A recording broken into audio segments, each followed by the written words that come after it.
Assalamualaikum warahmatullahi wabarakatuh. Sebelum kita mulai belajar, kita baca basmalah bersama-sama. Bismillahirrahmanirrahim. Nah, pada pertemuan kali ini kita akan membahas tahap pengikhtisaran perusahaan jasa. Nah, pengikhtisaran itu kita ini dalam artian kita ngerangkum transaksi-transaksi. Nah, yang pertama itu ada tahap neraca saldo. Nah, neraca saldo ini kita telah bahas di pertemuan sebelumnya, yaitu jurnal umum, buku besar, dan neraca saldo. Nah, neraca saldo tersebut sifatnya masih sementara. Nah, dikatakan sementara itu karena pada saat menyusun laporan keuangan, tidak tertutup kemungkinan masih terdapat akun-akun yang perlu disesuaikan. Maka dari itu, langkah kedua kita adalah menyusun jurnal penyesuaian perusahaan jasa. Nah, pertemuan kali ini kita akan membahas jurnal penyesuaian perusahaan jasa atau disebut dengan AJP, ayat jurnal penyesuaian. Lalu tahap yang ketiga kita membuat kertas kerja atau worksheet. Oke, kita bahas di jurnal penyesuaian terlebih dahulu. Nah, untuk akun-akun yang disesuaikan ini ada perlengkapan, ada aktiva tetap, ada beban yang masih harus dibayar, ada pendapatan yang masih harus diterima, lalu ada pendapatan diterima di muka. Nah, untuk lebih jelasnya sudah Ibu lampirkan di Google Classroom untuk materi-materi atau akun-akun, maksudnya akun-akun apa sih yang harus disesuaikan. Nah, ini sudah Ibu buat ya. Yang pertama, pemakaian perlengkapan. Yang kedua, penyusunan aset aktiva tetap.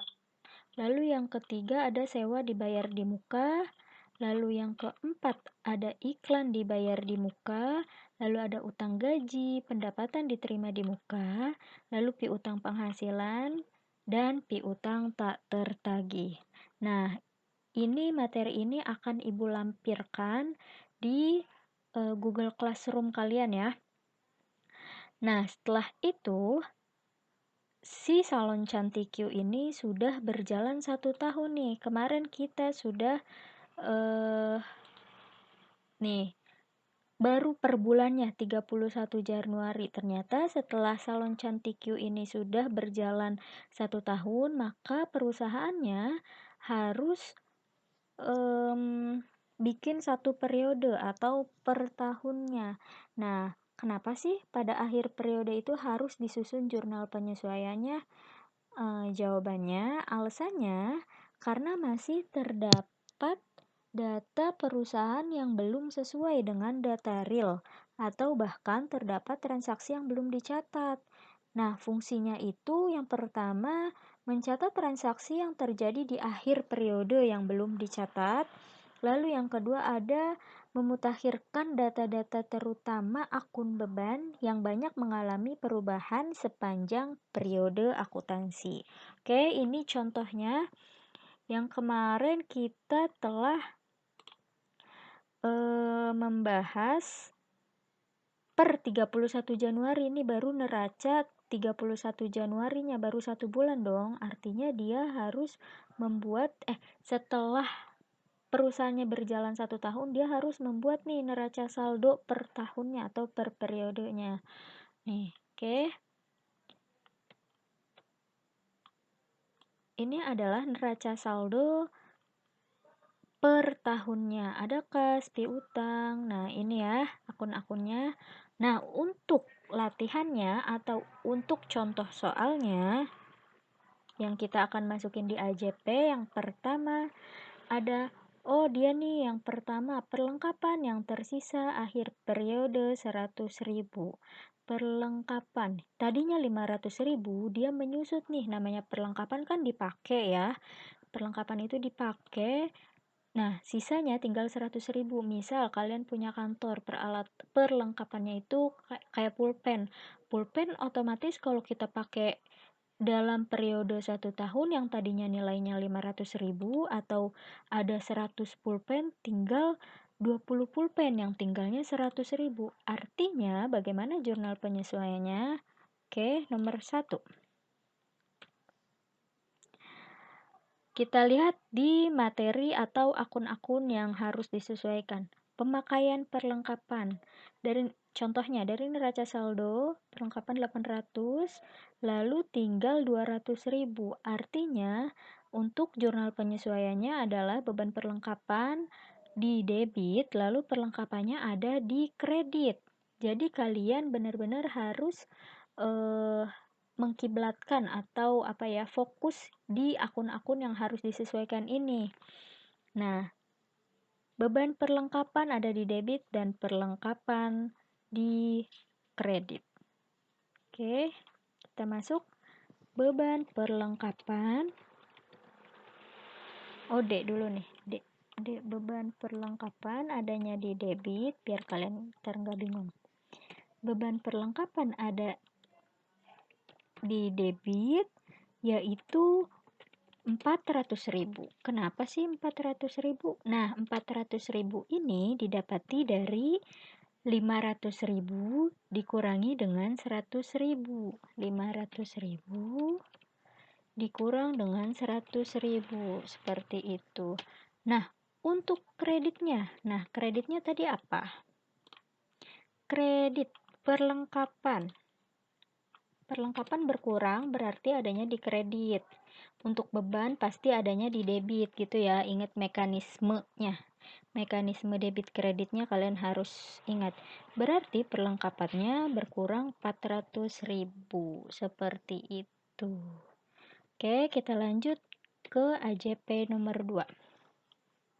Peralatan disusutkan 20% dari harga perolehan. Peralatan disusutkan 20%. Nah, untuk peralatan ini nilainya menyusut. Kenapa menyusut?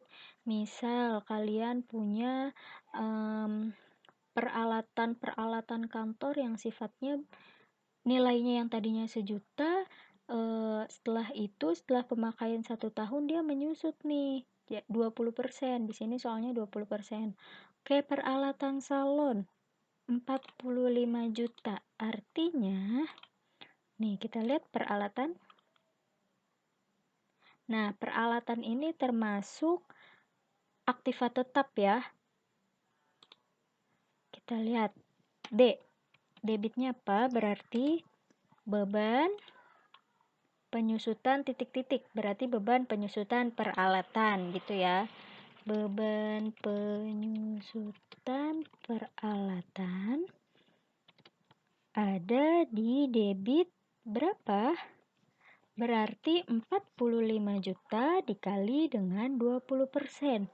Berarti hasilnya 9 juta. 45 juta ini dapatnya ya 20%, biar kalian nanti nggak bingung itu dapatnya dari mana. Nah, untuk kreditnya berarti apa tadi? Akumulasi penyusutan peralatan. Kalian harus lihat di mekanisme debit kredit. Akumulasi itu adanya di akumulasi penyusutan peralatan. Nah, RP 9 juta gitu. Lalu ada nomor 3.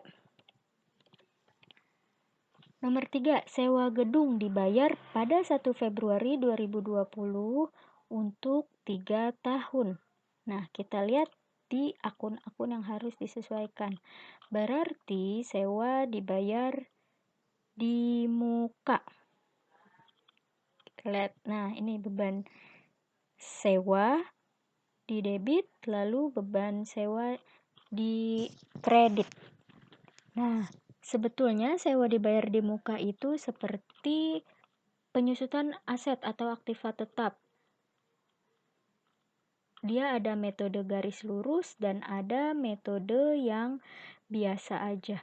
Maksudnya adalah jika soalnya seperti ini, maka kalian membuatnya beban penyusutan di debit dan akumulasi penyusutan di kredit. Bagaimana dengan metode garis lurus? Jadi contohnya kayak gini, misal metode garis lurus, di neraca saldo terdapat akun peralatan dengan saldo di debit 10 juta, umur ekonomis 4 tahun dengan nilai residu atau nilai sisa 2 juta. Jadi kalau misalkan soalnya seperti ini, kalian menggunakan metode garis lurus. Disesuaikan saja dengan soalnya seperti apa, soal AJP-nya. Nah, ini untuk rumusnya ya. Ini untuk rumusnya, nilai penyusutan sama dengan harga perolehan. Nah, ini nanti kalian tinggal lihat di materi aja. Nah, lalu untuk sewa dibayar di muka itu ada dua metode. Yang pertama metode harta dan yang kedua ada metode beban. Metode harta itu maksudnya adalah saldo yang sudah dijalani.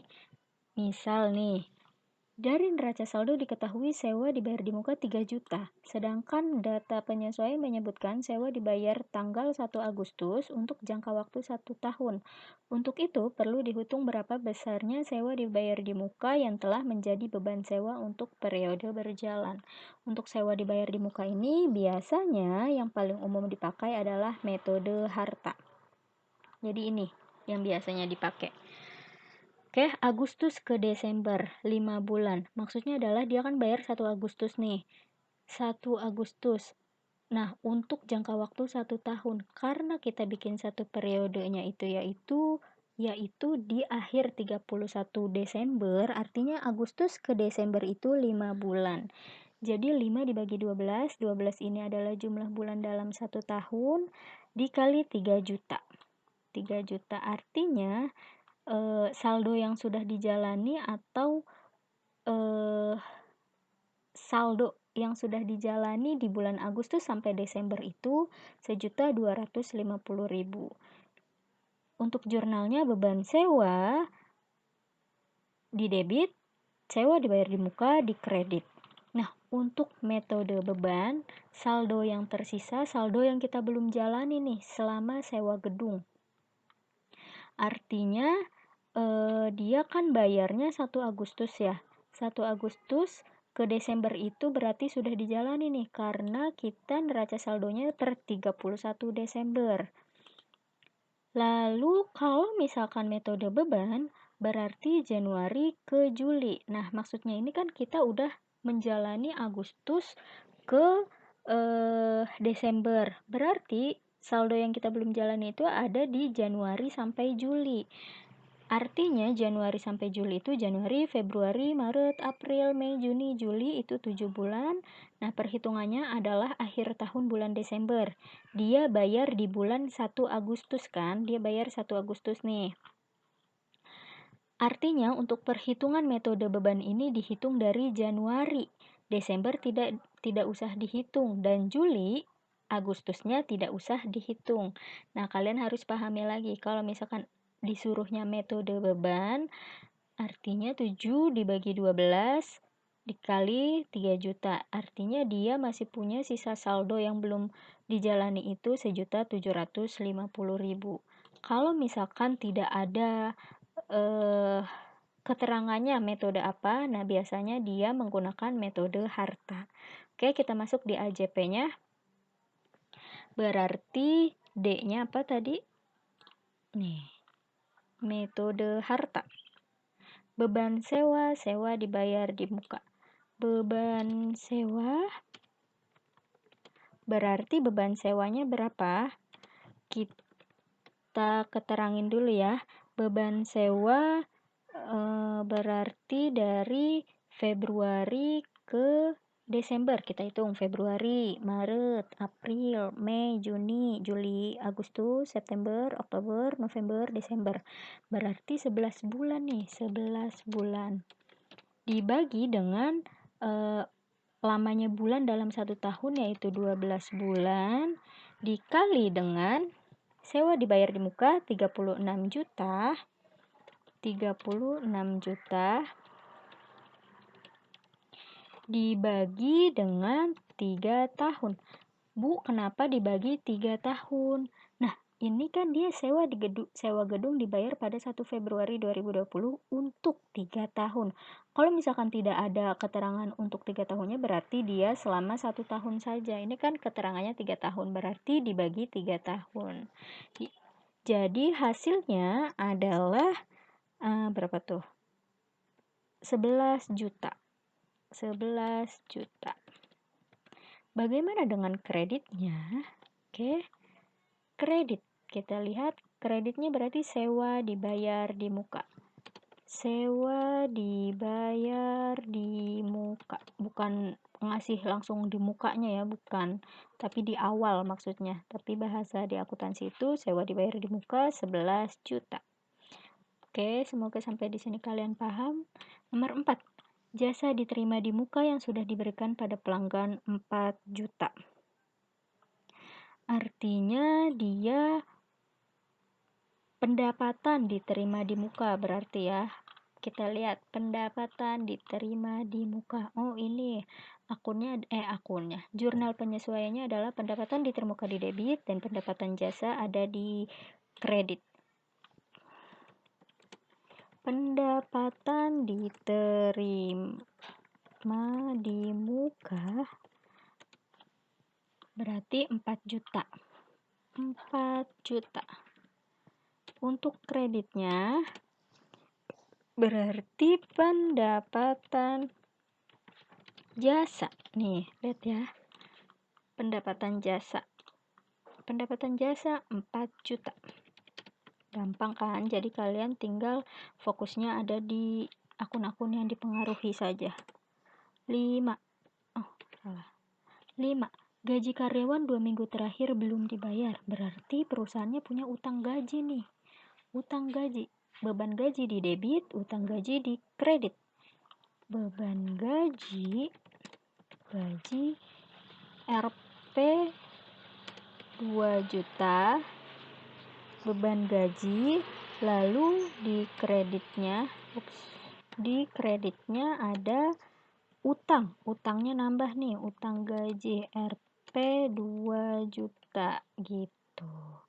Misal nih, contohnya gaji karyawan 2 minggu terakhir yang harus dibayarkan di bulan Januari, belum dibayar tapi jatuh temponya di bulan Januari, berarti itu ada di beban gaji juga atau perusahaannya masih punya utang gaji seperti itu.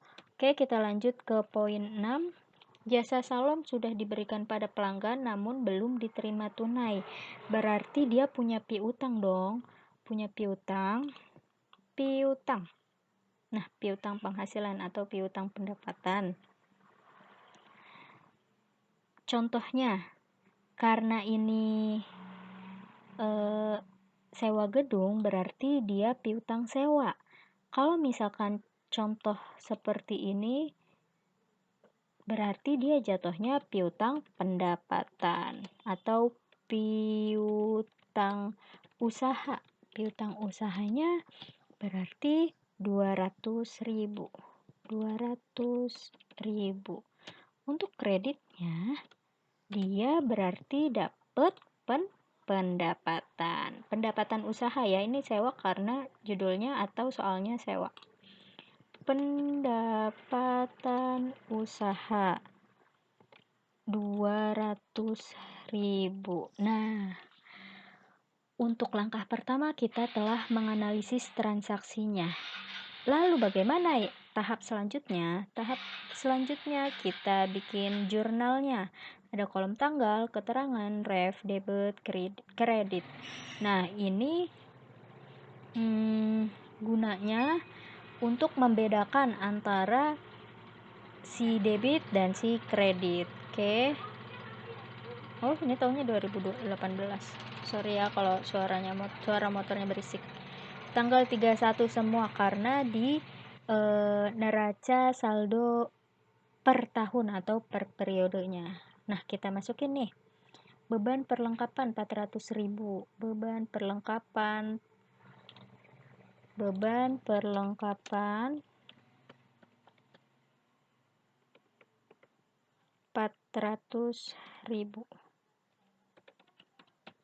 400.000. Lalu ada ini Ibu percepat aja ya. Perlengkapan di kredit 400.000. Lalu di bawahnya ada beban penyusutan.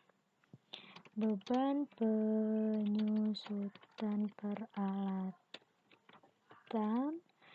beban penyusutan peralatannya 9 juta. Beban penyusutan peralatan pada akumulasi penyusutan peralatan 9 juta. Oke. Lalu transaksi yang nomor 3, beban sewa. Beban sewa 11 juta pada, berarti kalau beban sewa itu sewa dibayar di muka. Jadi kalian tinggal mindah-mindahin aja nih setelah kalian menganalisis transaksi yang sudah dijelaskan. Nah, yang ininya tinggal dipindah-pindahin aja. Lalu poin 4, pendapatan diterima di muka pada pendapatan jasa. Pendapatan diterima di muka pada pendapatan jasa 4 juta. Oke, 4 juta. Lalu yang kelima ada beban gaji dan utang gaji. Beban gaji pada utang gaji yaitu 2 juta. Oke. Nah, kita lanjut ke yang terakhir. Piutang usaha pada pendapatan usaha. Piutang usaha pada pendapatan jasa. Pendapatan apa nih? Kalian maunya jasa atau pendapatan usaha boleh sama aja. Yaitu 200.000. Oke. Nah, setelah itu kita saldokan. Saldo.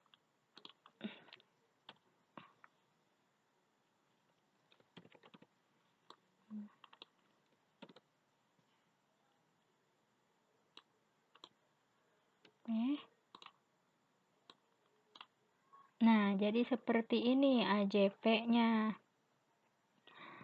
26.600.000 pada periode 31 Desember 2020.